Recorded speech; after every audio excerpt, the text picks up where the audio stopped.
Hola, bienvenidos a Conciencia Cerebral, el podcast donde exploraremos el universo de la mente humana. En cada episodio profundizaremos en temas fundamentales como la salud mental, el funcionamiento del cerebro y desmentiremos mitos comunes mientras descubrimos verdades sorprendentes. Acompáñanos mientras desentrañamos curiosidades, debatimos buenos y malos hábitos y todo esto con la guía de destacados expertos en el campo.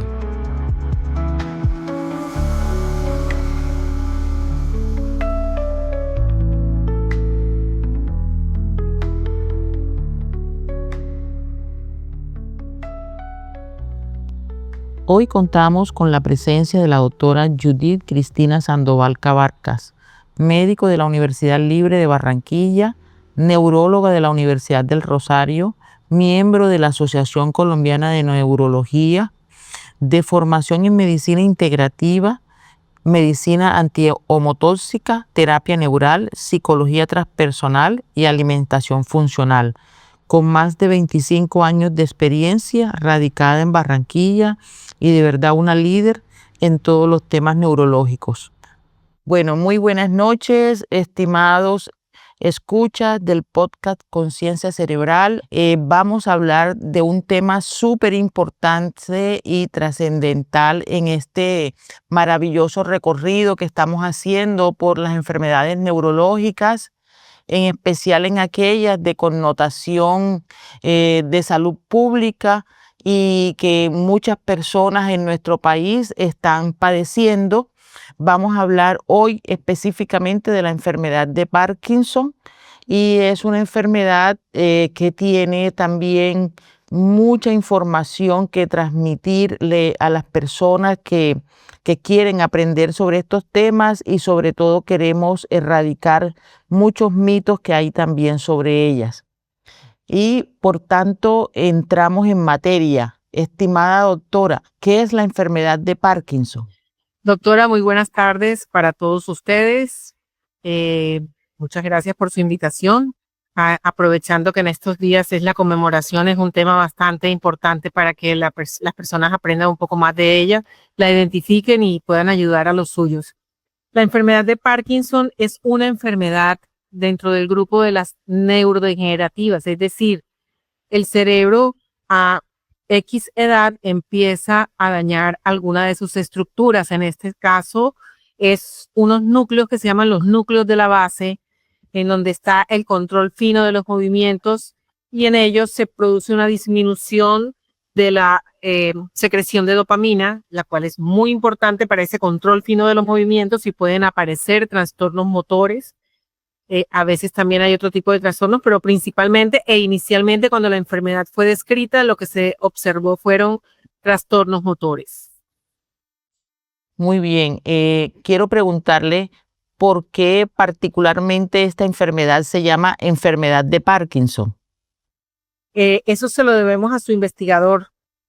James Parkinson fue la persona que observó primero estos cambios en el movimiento en un grupo de pacientes.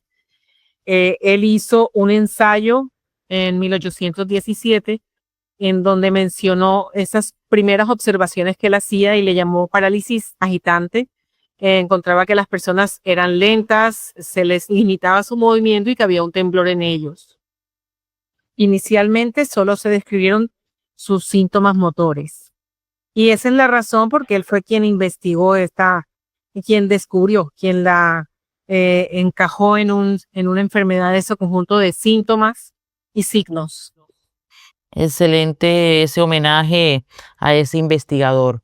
Continuemos y me gustaría, doctora, preguntarle a usted y que nos responda ampliamente cuál es la causa de la enfermedad de Parkinson. Bueno, la enfermedad de Parkinson tiene alguna influencia genética, sin embargo, no es la única. Inicialmente, en los primeros estudios que se hicieron, se utilizaron modelos con tóxicos, habían sustancias que podían provocar síntomas parecidos, entonces hay una etiología también tóxica, hay una etiología genética, y recordemos los casos como el boxeador famoso que también por traumas craneoencefálicos y en general una lesión que comprometa esos ganglios de la base de que yo hablaba al principio podría generar como sintomatología una enfermedad de Parkinson. No es tan común, pero a veces hasta un evento vascular como una isquemia cerebral, si se da en la estructura indicada en donde está este control, podría manifestarse como un cuadro parecido a un Parkinson. Es lo que se conocen como parkinsonismos secundarios. En conclusión, le quiero preguntar así muy de frente, por decirlo así, porque me lo han preguntado mucho algunos pacientes. ¿Esta es una enfermedad hereditaria? En algunos casos sí, no todos los casos son hereditarios, pero en algunos casos sí se pueden identificar algunos genes. De hecho, eh, hay algunas investigaciones en curso, todavía muy remotos sus resultados, pero es hacia donde apunta la real terapéutica, que es la terapia genética, en la cual se identifican proteínas anormales en determinadas enfermedades, como es el caso de la enfermedad de Parkinson, pero hay otras también. La que de pronto va más adelantada con respecto a ese tipo de terapias genéticas es la hemofilia, pero también hay un grupo de investigación trabajando con corea de Huntington, que es otro trastorno motor, con algunas formas de demencia, con algunas formas de epilepsia y con algunas formas de Parkinson. Entonces, eso apoya esa teoría de que sí hay cierto grupo de personas que la padecen de forma genética. Muy bien. Una pregunta, ¿la enfermedad de Parkinson es una enfermedad mortal?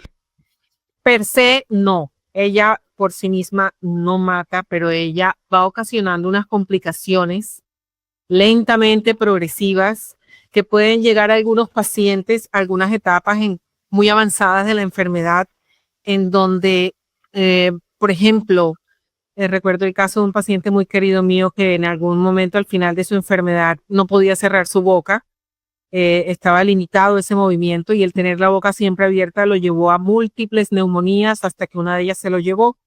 La misma falta de movilidad facilita otras complicaciones como escaras, neumonías, infecciones.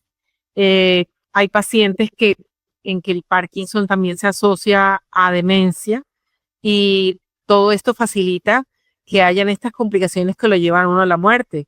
Todas estas complicaciones típicas de pacientes que están confinados a una silla de ruedas, a una cama, un tromboembolismo pulmonar, una trombosis venosa profunda, una escara infectada, una sepsis, son de las causas más comunes por las que puede fallecer un paciente con Parkinson sin que la enfermedad sea directamente la originaria de la muerte, sino sus complicaciones. Perfecto, entonces podremos decir que la esperanza de vida de las personas con Parkinson es similar al resto de la población, siempre y cuando se manejen adecuadamente sus síntomas y se eviten esas complicaciones que usted nos relata.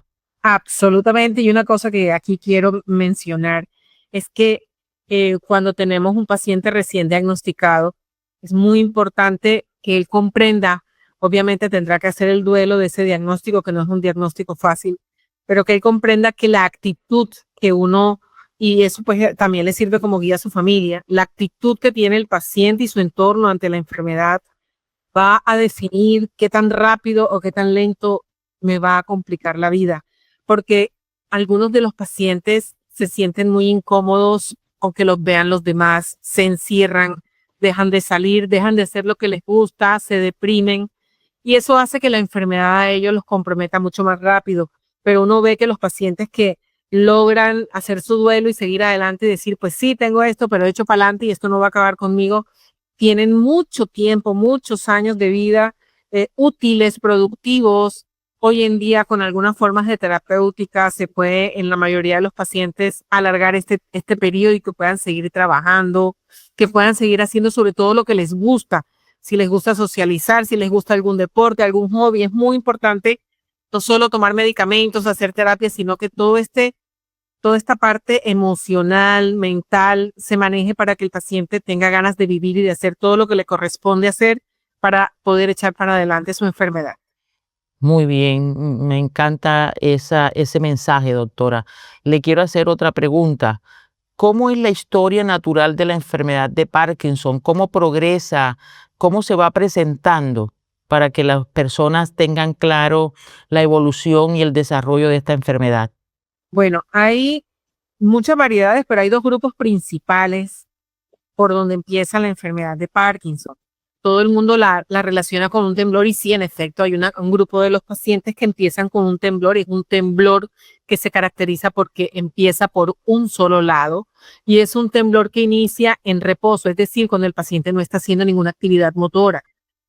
Diferente al caso del paciente que agarra un pocillo de tinto y la mano le tiembla, que eso ya orienta hacia otro tipo de diagnósticos, pero el paciente con Parkinson es un temblor unilateral, lentamente progresivo, que al examen físico uno detecta rigidez, lentitud en los movimientos y pérdida de algunos signos y uno eso lo hace llegar a este diagnóstico. Esta enfermedad, después de que se aborde con un apoyo psicológico, con terapia física, con una buena alimentación y con los medicamentos adecuados, el paciente puede durar mucho tiempo haciendo muchas cosas que le gustan. Ella va avanzando en el sentido de que con el tiempo ya se compromete también el otro lado y se vuelve bilateral. El paciente va perdiendo un poco de velocidad en los movimientos que hace, se vuelve un poco más lento. Su postura también va cambiando porque muchos de ellos a veces echan el cuerpo hacia adelante o hacia un lado. Su expresión facial también, porque adquieren lo que se conoce como fascia hipomímica o que en otros textos describen como cara de jugador de póker.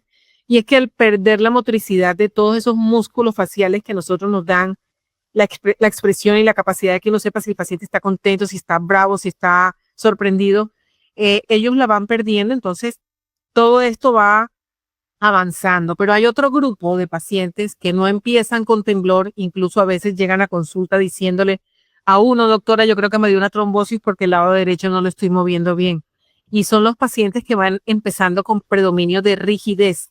Esa rigidez va haciendo que pierdan el balanceo natural que uno tiene en los brazos al caminar y el brazo se va pegando y no lo mueven tanto, entonces por eso llegan con ese motivo de consulta. Ellos con el tiempo también van comprometiendo el otro lado y pues la parte de sus velocidades, todo lo demás va siendo como igual. Después de cierto tiempo, generalmente empiezan a aparecer unos síntomas que se llaman síntomas no motores, que al principio no son tan evidentes. Realmente puede que empiecen incluso antes de la enfermedad. Se ha descrito que síntomas como pérdida del olfato y trastornos en el sueño pudieran presentarse incluso años antes de que se haga un diagnóstico de Parkinson. No con esto significa que todo el paciente que tenga trastornos de sueño, que todo el paciente que tenga pérdida del olfato va a terminar en un Parkinson. No, absolutamente no. Pero son cosas que algunos pacientes las presentan previo al tema motor. Pero la mayoría de los pacientes, después de un tiempo de tener su compromiso motor, puede empezar a aparecer unos síntomas que se llaman síntomas no motores de los trastornos asociados a Parkinson, como son el trastorno del sueño, sobre todo del sueño REM, y son pacientes que a veces en las noches, en el sueño REM, nosotros relajamos los músculos y perdemos el tono muscular, entonces ellos en ese momento empiezan a hacer como los oficios que hacen en el día, el trabajo a que se dedica. Entonces puedes ver tú una persona que es modista haciendo como cuando está ensartando una máquina de coser y bueno, y así sucesivamente, pues hay movimiento. Se quejan muchas veces de que no descansan. Este trastorno del sueño REM, también está el trastorno de depresión y ansiedad, que también está asociado, pues al principio puede ser por la noticia de la enfermedad, pero a veces a lo largo de la enfermedad, ya cuando se ha hecho el duelo, también puede haber un poco de ansiedad y depresión, sobre todo en los pacientes que se encierran y no quieren salir. Trastornos cognitivos y demencia, afortunadamente no es tan temprano ni es tan frecuente, pero también se puede presentar deterioro cognitivo con ellos. La disfunción autonómica.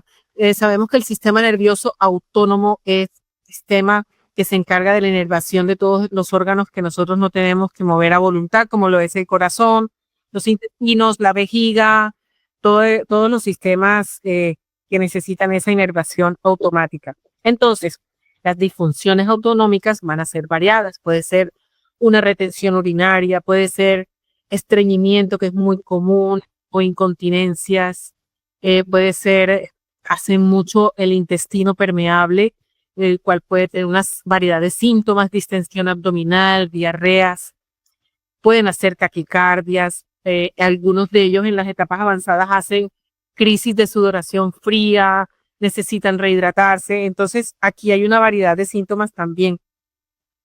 Hacen fatiga y algunos pueden hacer dolores neuropáticos que son los más llamativos, como lo es calambre, corrientazo, fogaje, adormecimiento, como parte también de esos síntomas no motores de la enfermedad del Parkinson. Muy bien, doctora, excelente presentación de todos estos síntomas. Es importante también que la gente tenga en cuenta que los síntomas motores pueden aparecer años antes del diagnóstico de la enfermedad de Parkinson y lógicamente empeorar con el tiempo.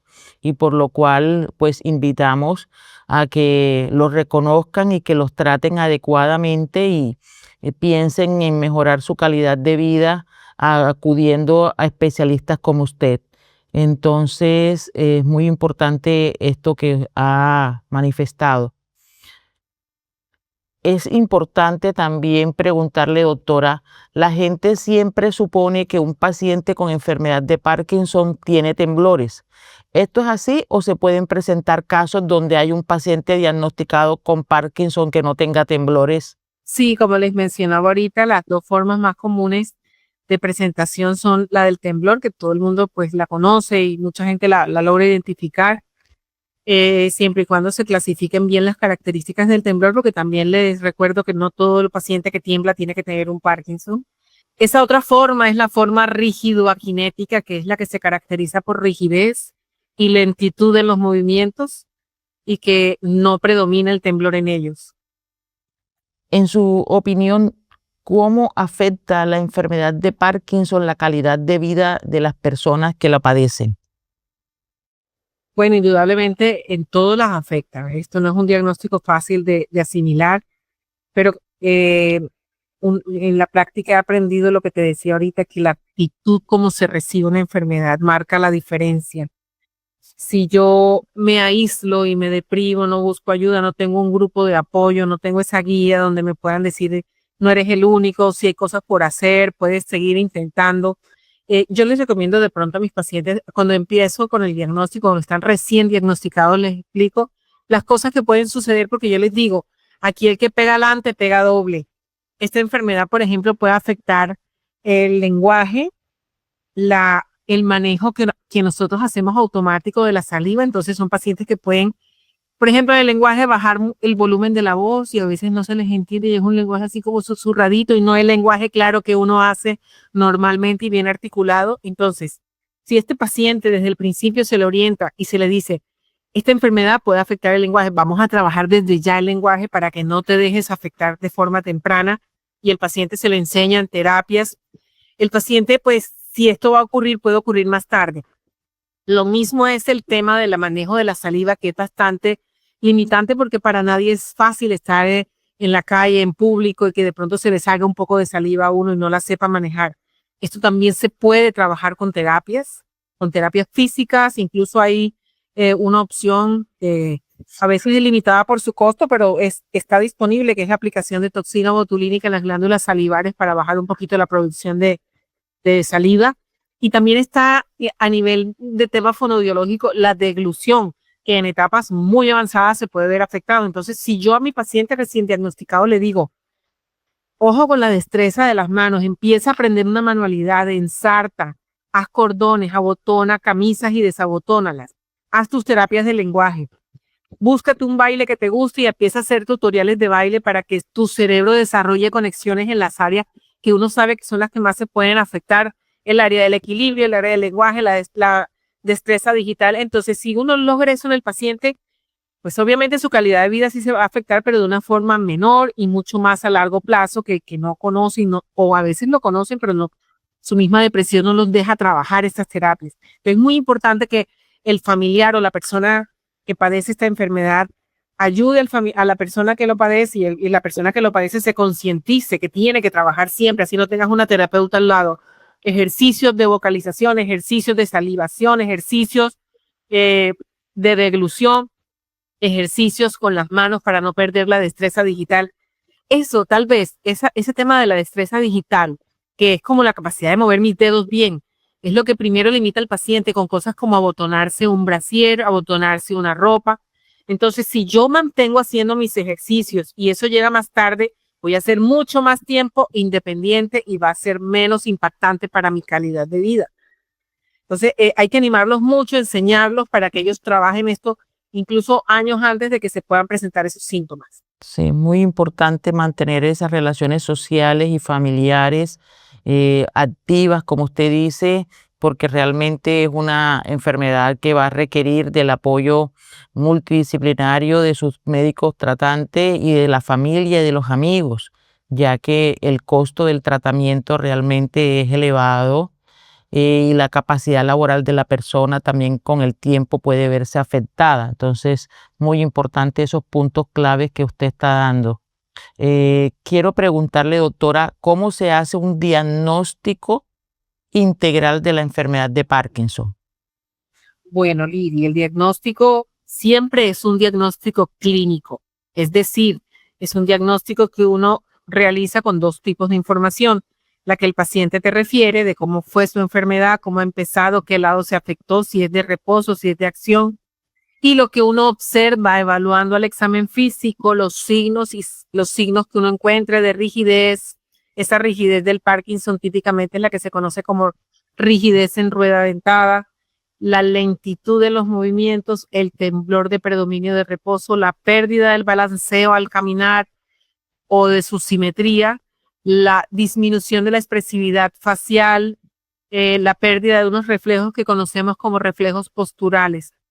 Cuando tenemos esa combinación de la información de signos y síntomas, podemos hacer el diagnóstico. Ahora, tenemos que hacer un diagnóstico diferencial y excluir, por ejemplo, una isquemia cerebral, un tumor, un problema, por ejemplo, hay problemas como las deficiencias de vitaminas, hay problemas como los problemas de tiroides, que pudieran darnos algún, o incluso hay mucho, y esto es mucho más frecuente, hay muchos medicamentos, los medicamentos psiquiátricos, algunos medicamentos anticonvulsivantes, algunos medicamentos calcioantagonistas como la flunarizina, la nimodipina, que en algunos momentos pudieran generar temblor. Entonces hay que hacer una buena anamnesis, unas buenas preguntas al paciente, mirando si ha venido utilizando este tipo de medicamentos atrás. Y ahí es donde entra uno con los diagnósticos diferenciales, que no sea algo de origen farmacológico, vascular, alguna lesión cerebral. Entonces ahí se piden los laboratorios y las imágenes, es básicamente para descartar estas otras causas, pero siempre el diagnóstico es clínico. A veces incluso algunos pacientes se sienten incómodos porque llegan a la primera consulta y uno les dice cuál es su impresión diagnóstica. Dice, pero ¿cómo así? Si ni siquiera me ha pedido ni un TAC. Entonces es por esto, es porque prima la clínica. Ya los exámenes se hacen es para descartar otras causas que pueden originar cuadros parkinsonianos, pero siempre va a ser un diagnóstico clínico. Perfecto, si realmente es un diagnóstico que muchas veces puede llevar tiempo y que requiere seguimiento por especialistas en la materia. De hecho, por eso le quiero preguntar, en su opinión, los pacientes que presenten sospechas o que presenten síntomas, manifestaciones de esta enfermedad, ¿cuál es el especialista o cuáles son los especialistas a los que debe acudir? Esta patología es netamente neurológica. Siempre debe ser con el neurólogo clínico.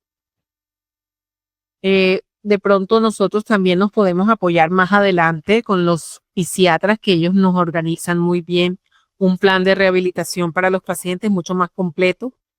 Y en casos avanzados está el tema de la estimulación cerebral profunda, que es la colocación de un electrodo en esa sustancia, en ese sitio, en la sustancia negra, en ese ganglio basal donde se dejó de producir suficiente dopamina. Y este electrodo me va a generar un impulso que tiene una frecuencia y una amplitud. O sea, este impulso lo que trata es de exprimir un poquito más para que esa sustancia y esos ganglios basales me suelten más dopamina. Eso es la cirugía del Parkinson que se conoce hoy en día. No se hace a todo el mundo, no se hace desde el principio. Eso tiene sus etapas. Entonces, en esos casos, cuando ya los pacientes tienen varios años y ya uno llega a una situación que no es fácil subir los medicamentos por los eventos adversos, y si se los bajo, entonces el paciente se frena. Tenemos esa posibilidad de interconsultar con un neurocirujano para que nos ayude en esa parte. Sin embargo, el manejo base siempre debe ser con un neurólogo clínico. Excelente. Bueno, una pregunta. Ya usted habló acá del tema de la cirugía para el Parkinson, que son, entiendo, no es para todo el mundo y es en general un tratamiento muy específico con buenos resultados. Pero en general, ¿cuáles son los tratamientos que debe recibir un paciente al que le diagnostican enfermedad de Parkinson? Bueno, primero debe tener mucho apoyo cuando está recién diagnosticado con su médico y con psicología, si así lo requiere, para que pueda asimilar esta situación nueva que se está presentando y que pueda tener la mejor actitud para recibir los siguientes tratamientos. Hay tratamientos farmacológicos y tratamientos no farmacológicos. El tratamiento farmacológico, pues el principal medicamento es la levodopa, que es, es muy antigua y ha sido muy difícil mejorarla porque es un medicamento. La levodopa nos manda dopamina al cerebro, pero de esa levodopa que nos tomamos, viene llegando al cerebro aproximadamente un 10% porque en el estómago y en la sangre encuentra enemigos que tratan de eliminarla, entonces lo que realmente llega al cerebro es muy poquito y lo que ha sido difícil es encontrar una forma de dopamina que llegue de forma de cantidades mayores al cerebro, por un lado, y por otro lado que mantenga niveles más estables durante el día, porque es una droga que tiene una vida media de 4 horas, o sea, el paciente cada 6 horas. Al principio de la enfermedad hay que estarle dando su medicamento, ya en etapas más avanzadas a veces toca cada 3, cada 2. Con ella, que es el principal tratamiento, con ella hay una cosa que se llama el periodo de la luna de miel. Y es que la levodopa, cuando uno la empieza en un paciente nuevo, parece magia y el paciente mejora muchísimo. Pero esta terapia, en la medida en que pasa el tiempo, un porcentaje de pacientes pueden desarrollar unos movimientos como efecto secundario del medicamento que se llaman disquinesias. Y son como unos movimientos como de danza, como de meneo de la cabeza, de las manos, y a veces llegan a ser también bastante incapacitantes. Y es ahí donde te cuento que a veces uno está entre la espada y la pared, porque si le subo la droga al paciente me hacen muchas disquinesias y si se la bajo se frena. Entonces ya después de ciertas décadas se pierde este periodo de la luna de miel y empieza a ser más corto dice el paciente, pero a mí antes me duraba el efecto 6 horas, pero ya no, ya después de 3 horas estoy mal. Entonces ha sido muy difícil conseguir farmacológicamente modificar la molécula para que sean más estables los niveles y poder un poquito disminuir esta cantidad de bemoles que tiene el uso de levodopa. La levodopa casi siempre viene asociada a otro medicamento. Por ejemplo, el más común es la levodopa carbidopa, la levodopa benseracida, la levodopa también le agregan entancapone. Son sustancias que ayudan un poco a que esas barreras que encuentra la levodopa para llegar al cerebro sean vencidas. Entonces lo que hacen es ayudar un poquito a que ellas lleguen en mejor cantidad al cerebro. Hay otro grupo de medicamentos. Están los agonistas dopaminérgicos que ayudan a los receptores de dopamina y dentro de ellos está el Mirapex, la rotigotina, que son como los más conocidos. Están los inhibidores de la MAO que inhiben la degradación de la dopamina que está uno mismo produciendo y de la que llega también por fuera. El más común es la rasagilina. Están los anticolinérgicos, que son de los más antiguos. Ahí está el viperideno, que es una droga también bastante antigua. Y hay uno más reciente que es el viperideno, el triexifenidilo. Y hay incluso un antiviral que sí tiene propiedades antiparkinsonianas, ayuda un poco con la rigidez, que es la mantadina. Curiosamente, en algunos países lo venden a dosis bajas, pero lo venden con acetaminofén como antigripales. Realmente se investigó como un antiviral, pero hoy en día se usa básicamente en trastornos motores. Y la parte física que hablaba yo de la rehabilitación, que es fundamental, uno no consigue un tratamiento para un Parkinson solo con medicamentos, es insuficiente, el paciente necesita su buena actitud, sus buenos ejercicios faciales, hacer morisqueta, ejercicios de terapia del lenguaje, actividades con los dedos para no perder la destreza digital y actividades para mejorar el equilibrio. Y pues también la estimulación con el equipo que yo les mencionaba anteriormente. Muy bien, excelente esa explicación. Quiero hacerle las dos últimas preguntas, doctora. Una, ¿cuál es el principal mito que usted cree que debemos derribar en la comunidad sobre la enfermedad de Parkinson. Y 2, que me gustaría que usted les mandara un mensaje a todos los que nos escuchan sobre la importancia de saber, aprender y acompañar a todo el que padece esta enfermedad. Bueno, yo creo que el mito que yo veo con más frecuencia es ese miedo y ese encierro de los pacientes y muchas veces de su núcleo familiar. Es tan importante que ese paciente esté bien rodeado y esté bien consciente que aunque no tenemos un diagnóstico agradable, podemos vivir muchas décadas y sobre todo, no es solo vivir, podemos seguir haciendo lo que nos gusta, que es lo más importante, que uno en la vida pueda hacer lo que le gusta, viajar, estar con su familia, bailar, ir a un paseo, todo eso. Entonces es muy importante y el consejo que le doy a los familiares e incluso a los mismos pacientes es que la actitud cambia el futuro de esta enfermedad. Si yo tengo buena actitud, si yo tengo una buena red de apoyo, si a mí me dicen, no, vamos, no te quedes, vamos, no importa que te miren, porque muchas veces es porque el otro me mira. Eso hay que aprender a que eso no sea importante en la vida, porque yo no puedo dejar de vivir porque el otro me estaba mirando. Entonces, ese es como el mensaje más importante que puedo dejarles. Cada paciente es diferente, pero todos pueden echar para adelante y pueden seguir haciendo lo que les gusta por muchos años con esta enfermedad. Estimada doctora Judy, muchísimas gracias. Como siempre, aporta muchas luces sobre los temas que tratamos. Muy agradecida por toda esa sabiduría que nos comparte. Le deseo la mejor semana. Y bueno, hasta una próxima oportunidad y estaremos aquí comunicándole cualquier inquietud, comentarios, preguntas que nos hagan los escuchas. Claro que sí, Lili. Muchas gracias por la invitación y con el mayor gusto. Un saludo para ti, para Emmanuel que nos ayuda por ahí detrás de cámaras y para todas las personas que escuchan nuestro podcast, espero que les sirva mucho, que sea de mucha utilidad y que le saquen todo el provecho. Y siempre a sus órdenes. Un abrazo, bendiciones. Igualmente, Lili, un abrazo.